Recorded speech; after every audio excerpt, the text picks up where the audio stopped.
October 30th, 5:30 in the morning. It's a balmy 33 degrees out. These early frosty mornings will test your determination, I promise you. Yeah, going back up to the Big North Woods. Let's go.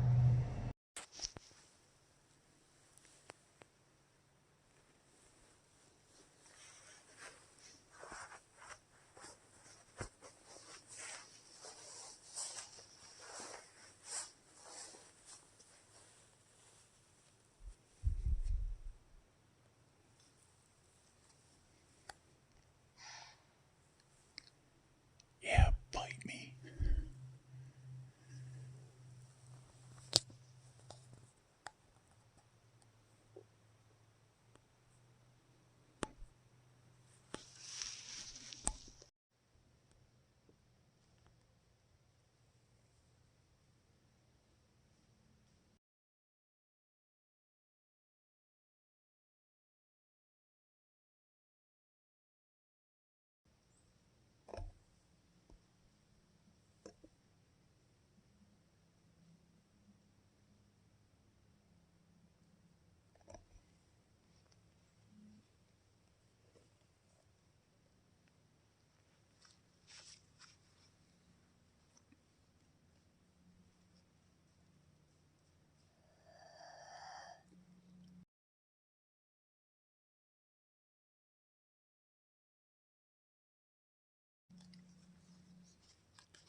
So it's Saturday.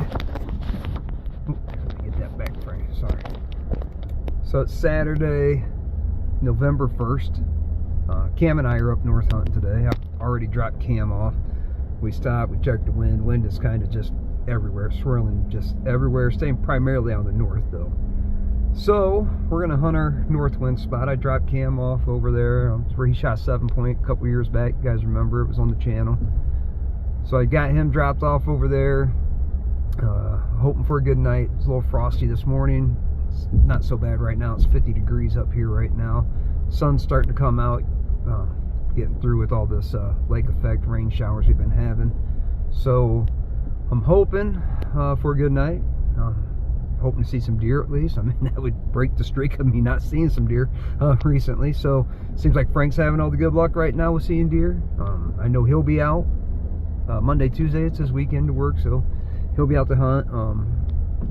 hopefully Monday and Tuesday. I know sometimes it's hard for him to get going that day after he's worked a 3-day stretch, so hopefully he'll be able to get out, get at it. I'm just hoping to get out here and see some deer. I'm hoping Cam over there where he's sitting at, it's a good spot, it's a good rutting spot. Rut's actually in full swing right now, we all know that, so I'm hoping Cam has a little luck over there tonight and gives me a call and lets me know, hey, Uncle John, I knocked one down. So, or hopefully I'm giving him a call and letting him know I knocked one down. But anyways, I'll try to get the camera rolling, see if I can get deer on camera tonight. I mean, you guys know as well as I know that's a challenge for me. So if I don't and I happen to shoot something, let you guys know. We'll be on the blood trail tracking it down. So wish me luck.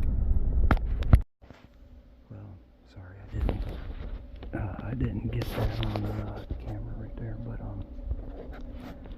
yeah, Johnny just shot a 6-point out of his North stand, and let me show you a little something. So right there's where I shot him. You can see the lighted notch right there. Came from behind me. He hit my little drag rag that I dragged in, and he stopped right there, and I smoked him right there, and that's about 17 yards worth of a shot. He ran straight through there, and then right out there in front of me, that big tree right there, he fell down in front of that and then took off and went that way.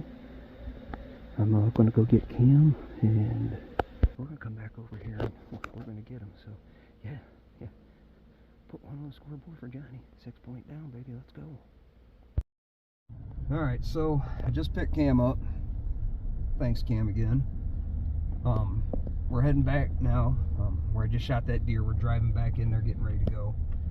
So here's kind of the story of how it happened, just so everybody knows. This kind of how this went down was sitting there hunting. First off, I had a calamity of errors. I had to go up and down my ladder 3 times tonight.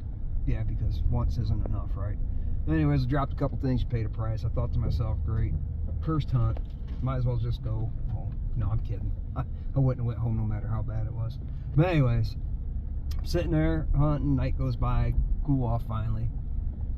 I have a little black squirrel come in. He comes down the hill on my right there, and he stops. He's playing around by a tree about 10 yards from my stand. And then here comes a little fox squirrel down. He's about 15 yards from that squirrel. And they're sitting there, they're messing around doing their thing, and then all of a sudden, boom, they both scatter and take off. I'm like, they usually only do that if something big's coming around, because they weren't chasing each other. And about the time I thought that, I heard some noise behind me, and I look over my left shoulder, and here comes a spike walking in. Now, up here we can't shoot spikes, but I still practice like I'm going to. So I get the scope on them and just follow them, making sure my lanes are good, look good where I can shoot at. Slide my safety off, watching them, trying to grab my phone so I could get some video of them. You know, as I'm trying to grab my phone, I hear a snap behind me again, and I turn and I look, and here comes Johnny 6-point walking in. Right behind me, right on the same trail that the spike's on. I dragged my rag in tonight, because it's that time of year you should be doing that, so I dragged my rag in. That spike had stopped, smelled it, and angled towards where it was at. He walks in, he hits the same spot that spike hit, where they crossed my drag rag, and he's sniffing it, smelling it, and he's right on the same path that spike's on. And I'm watching him, and I just ranged this opening. I know it's 19.8 yards, so let's just call it 20 for fun. And he's on the inside of it, a little closer to me, so I'm guessing it's about 15 yards. He steps in there. When he stops, there's a popple tree that is right up the vitals. So I can't shoot, I got away a little bit. He takes one more step, steps out. I put that 20-yard pin right behind his shoulder, touched it off, arrow zipped right through him. He ran up to my right and kind of stopped. You can see his back end was starting to wobble on him, and he turns to his left and starts running away, gets out in front of me where I shot that 6-point a couple years back with my 450. He does a somersault, gets back up, runs another 10 or 20 yards from the sounds of it, and all I heard was whoosh, and he piled up. So I'm thinking he's laying right there. I didn't walk over there, verify anything. I just wanted to get out, get Cam, get back here so we could get this deer, get him gutted up, get him out of these woods, and get him back home. So next video is going to be us on a blood trail. All right, so Here's the arrow. You can see there's blood right there on that leaf with the arrow. You can see the red on the white vein. That's a good sign. Let me go ahead and get this out of the ground. That's what a rage in the cage looks like when you're done. Cam and I already looked. And right here in front of us, so the deer was standing right here. And then right here in front of us, you can see the blood trail has begun. So now we're going to follow this blood trail up. There's blood there, there's blood there. There's more up here. Now you can just see where the, you got to be careful this time of year because you get really excited, get going too fast. There is these leaves with red on it, that's not blood, but that's blood right there. So you have to kind of take your time when you're going. Make sure you're tracking them up nice and slow. Even though I know this deer is dead, I still want to go nice and slow and follow up the trail. This gives Cam a chance to learn how to do this too. So if he's ever out without me trailing his own deer, tracking his own deer, he can do this without having me around. So right now here's more blood right here. It's just been a pretty steady stream of blood, folks. Those are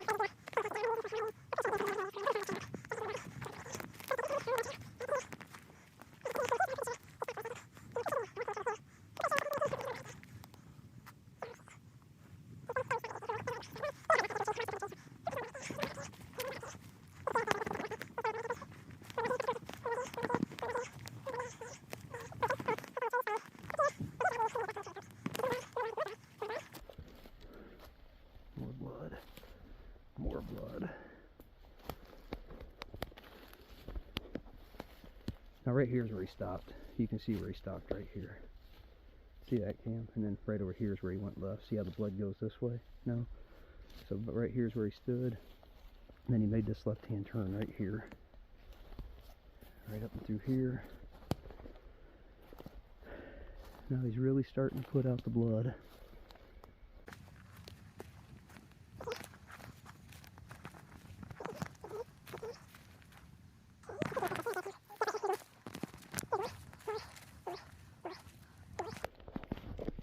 More. There's more. Okay, now where did you go from here, bud? Looks like right there's where he went tea kettled it. Yeah. See that right there? That deer's got, he's right there. I can see him. It looks like that's his ass end right there. See it? Yeah. But he went this way. This is where he kind of went butt over tea kettle at. And then he got up and it looks like it's this right here. Are we on? We gotta get on blood again, Cam, because it looks like that's not him. That's a log. See? We gotta get back on the blood.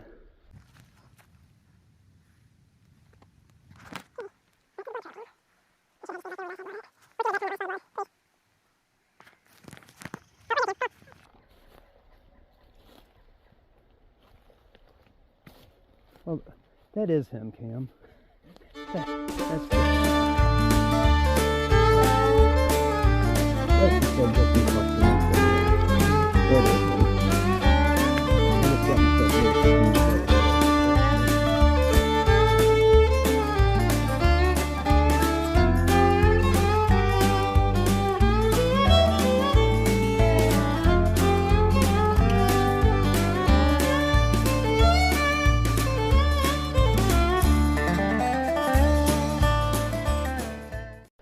He's not the biggest 6 point in the world.